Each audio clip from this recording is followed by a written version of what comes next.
नमस्कार. तर आज आपण पात्राची भाजी करणार आहोत. तर त्यासाठी लागणारे साहित्य: हिरवी मिरची, मीठ, लसूण आणि हे शेंगदाणे. तर ही पात्राची भाजी आपल्याकडून आलेली राहते पावसाळ्यात, पहिल्या पावसाळ्यात. तर ही अगदी खायला चांगली राहते, त्यामुळे भेटली तर करायची. आणि ही काही केमिकल औषधाची फवाराची गरज लागत नाही ना, काय नाही. आपल्याकडून उगवून येते, ह्याला कीड ती काय नसते, त्यामुळे खाल्लेली चांगली राहते.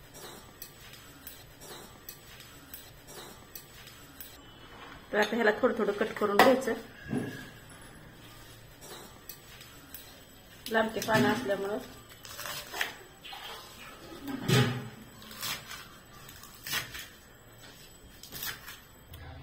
तर सगळी पात्राची भाजी कट करून घेतली.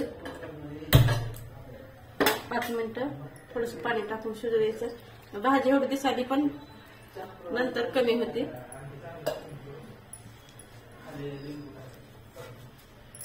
झाकून घ्यायची. भाजी शिजली का नाही बघा, 5 मिनिटं शिजायला ठेवली. बघा किती कमी झाली. तर आपली भाजी ही शिजली. गॅस बंद करून घ्यायचा. आणि अशी एखादी चाळणी असलं तरी पाणी त्याच्यात गाळायचं.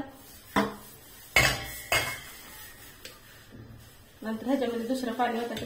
कारण का काय भाज्या कशा असतात, काय भाज्या शिजवून पिळून करावं लागतात, काय भाज्या असं कच्च्यालाच फोडणी देता येते, अशा असतात भाज्या. आता आपण ह्याला पाणी टाकून पिळून घेऊ.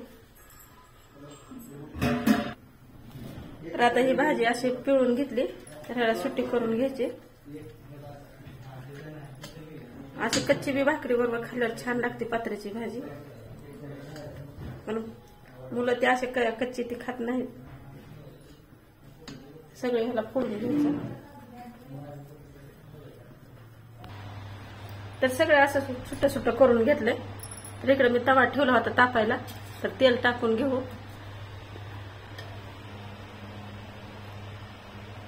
कारण का तव्यातच करणार आहे, म्हणजे हलवता येईल.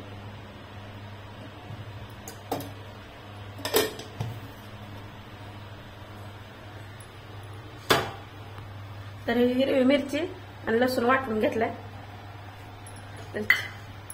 मीठ टाकायचं. छान असं मिक्स करून घे, सगळीकडे लावून घ्यायची. म्हणजे आपले ही लागेल सगळीकडे. तर तेल टाकून घेऊ तव्यामध्ये.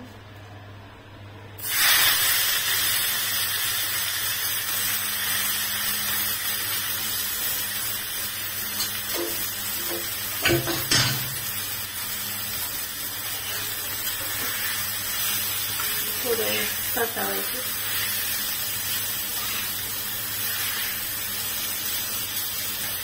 चवीला अगदी छान लागते आणि पावसाळ्यात भेटते भाजी. त्याच्यावर काय फवारा नसते, काय नाही, आपल्याकडून उगवून आलेला असते. त्यामुळे वर्षातून एकदा कसं नाही भाजी खायची.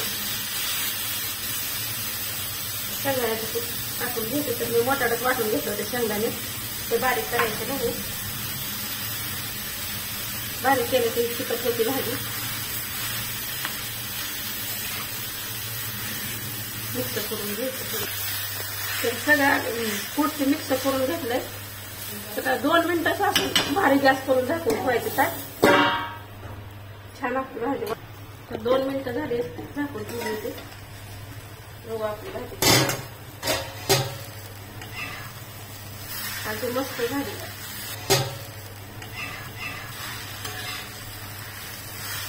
सगळ्यामध्ये केलं तर असे आपल्याला हलवता येते, करता येते. छान गॅस बंद करून घ्यायचा. तर हे अगदी आपली ही पौष्टिक भाजी पात्राची खाण्यासाठी तयार आहे. तुम्ही चपाती बरोबर, भाकरी बरोबर बी खाऊ शकता.